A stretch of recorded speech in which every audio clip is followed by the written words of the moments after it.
السلام علیکم ساحل بھائی، 2 منٹ. ساحل بھائی، تفسیر ابن کثیر اور معرف القرآن کے سٹارٹ میں ہی ایک چیپٹر ہے تفسیر بالرائے کا، جس میں انہوں نے احادیث کوٹ کی ہوئی ہیں کہ قرآن پاک کی تفسیر اپنی رائے سے کرنا بری بات ہے یا گناہ ہے، یا اس طرح کی کوئی 3-4 احادیث ہیں، وہ صحیح بھی ہیں وہ ضعیف، دونوں احادیث ایڈ کی ہوئی ہیں. اور تفسیر ابن کثیر میں انہوں نے اسی وجہ سے اپنی رائے کا اظہار بہت ہی کم جگہ پہ کیا ہے، انہوں نے بہت سارے اور اقوال وغیرہ شامل کیے ہیں. تو مجھے یہ سمجھ نہیں آ رہی کہ باقی جتنے بھی لوگ ہیں انہوں نے جتنی بھی تفاسیر کی ہیں اس میں انہوں نے اپنی رائے کا اظہار کیا ہے. آپ تفہیم القرآن اٹھا لیں، آپ بیان القرآن اٹھا لیں، ہر ایک بندے نے کسی نہ کسی فارم میں اپنی رائے کا اظہار کیا ہے. آپ نے جو سورہ کہف کے اوپر جو آپ کے سیشن ہے وہ میں نے سارے سنے، اس میں آپ نے بہت ساری جگہوں پہ اپنی رائے کا اظہار کیا ہے، پورٹلز کے اوپر وغیرہ وغیرہ. ٹھیک ہے، وہ اپنے لیٹسٹ ٹرمینالوجیز یوز کی ہیں، لیکن وہ کسی نہ کسی فارم میں اپنی رائے کا اظہار آتا ہے. تو اب جو یہ والی ہمیں حدیثیں ملتی ہیں کہ اپنی رائے سے تفسیر کرنا حرام ہے یا وہ غلط ہے، تو پھر اس چیز کو میں تدبر القرآن سے کیسے ریکنسائل کروں؟ کیونکہ قرآن کہتا ہے کہ میرے اوپر تدبر بھی کرو، یعنی کہ حروف فکر بھی کرو. تو کہاں پہ کرنا ہے، کہاں پہ نہیں کرنا، کہاں پہ اپنی رائے لانی ہے، کہاں پہ اپنی رائے نہیں لانی، اس چیز کو میں ریکنسائل کیسے کروں؟ Thank you.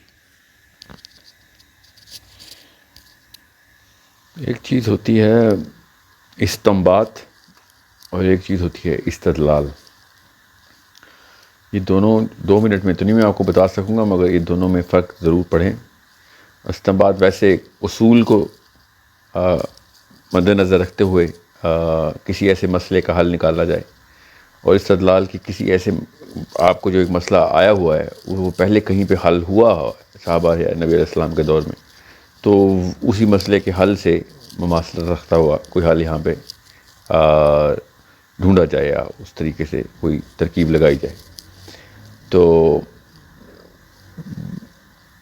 تفسیر اگر اپنی رائے سے ہی کرنی منع تھی تو پھر تو کوئی ایک تفسیر بھی نہیں ہونی چاہیے تھی، پھر جو پہلی تفسیر ہوئی تھی بس صحابہ کے تھرو وہی ہونی چاہیے تھی.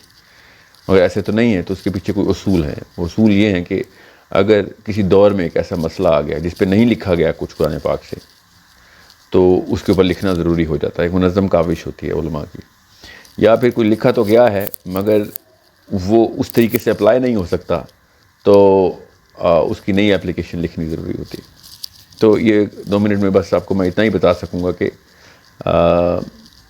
ہر دور کے اپنے تقاضے ہوتے ہیں. قرآن پاک ان تقاضوں کو پورا کرنے کے لیے ان علماء کی جو کاوش ہوتی ہے وہ قرآن پاک کی اپلیکیشن کی ضرورت کو محسوس کرتے ہوئے وہ ان نئے ادوار کے نئے مسائل کو، نئی سوچ کو جو نئی ڈیولپ ہو چکی ہے، یا پھر سائنس نے دیکھیں اب اتنی انڈرسٹینڈنگ کریٹ کی ہے کہ قرآن پاک کو ہم ان ٹرمینالوجیز میں اپلائی کروا کے بتا سکتے ہیں کہ قرآن پاک کی بات پہلے سے کر رہا تھا.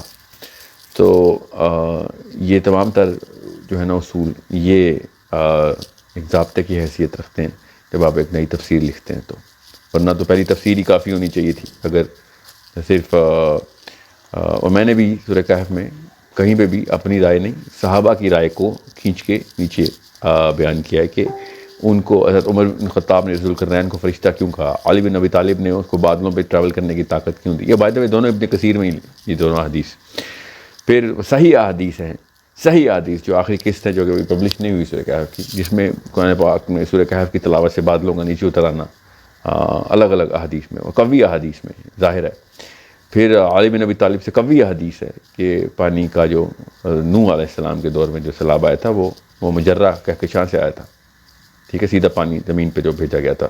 تو یہ سارے معاملات سائنس کی روح سے اب ہمیں وہ ٹرمینالوجیز مل گئی ہیں، اور وہ والے مسائل اس وقت سوچ اس نہج پہ آ گئی ہے کہ اب ایکسپلین کی جا سکتے ہیں، ان مسئلوں کے حل نکالے جا سکتے ہیں. تو اس لیے یہ بہت ضروری ہو جاتا ہے کہ ہر دور میں قرآن پاک کو ری اپلائی کرنے کے لیے اس گرامر کا استعمال کیا جائے، اس ٹرمینالوجی کا استعمال کیا جائے جو اب لوگوں کو سمجھ آنا شروع ہو گئی ہے. یا پھر ایسا مسئلہ آ گیا جو کہ پہلے نہیں تھا، اب اس کو اپلائی کرنا ضروری ہو گیا.